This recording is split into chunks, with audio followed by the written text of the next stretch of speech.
যখন বেশি দুঃখ হবে অন্তরে, অন্তর বেশি ব্যথিত হবে, অন্তরে প্রচুর পরিমাণ কষ্ট হবে, কোন প্রকার চিন্তা করা ছাড়া, কারোর সাথে আলাপ আলোচনা করা ছাড়া যাই নামাজটা বিছান, রবের দরবারে সিজদায় চলে যান। সুবহানাল্লাহ। চোখটা বন্ধ করেন, চোখের পানি ছাড়তে থাকেন, মন হালকা হতে থাকবে, সিজদায় রবকে বলতে থাকেন, যা বলার বলতে থাকেন, যেভাবে বলার বলতে থাকেন। মনে রাখবেন আপনার সেই মনের বেতার ভাষা হতে পারে আপনার রক্ত বুঝবে না, আপনার ভালোবাসার মানুষ বুঝবে না, আপনার প্রিয় মানুষ বুঝবে না, কিন্তু আপনি যেভাবেই বলেন না কেন আপনার প্রত্যেকটা শব্দ আপনার রব্বুল আলামিন বুঝবে। সুবহানাল্লাহ।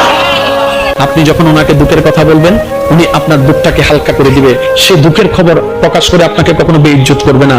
আর আপনি যখন সুখের খবর পেয়ে রবের দরবারে সিজদায় চলে যাবেন, তখন আল্লাহ তাআলা খুশি হয়ে আপনার সুখটাকে আরো বাড়ায় দিবে। লা ইন শাকারতুম লা আযীদান্নাকুম আয়াতের উপর আমল হয়ে যাবে। আপনি শুকরিয়া করতে থাকবেন, সুখটাকে বাড়তে থাকবেন, সুখের কথা বলতে থাকবেন, রব্বুল আলামিন দেখে দেখে আপনার সুখও বাড়ায় দিবে, শান্তিও বাড়ায় দিবে। বলেন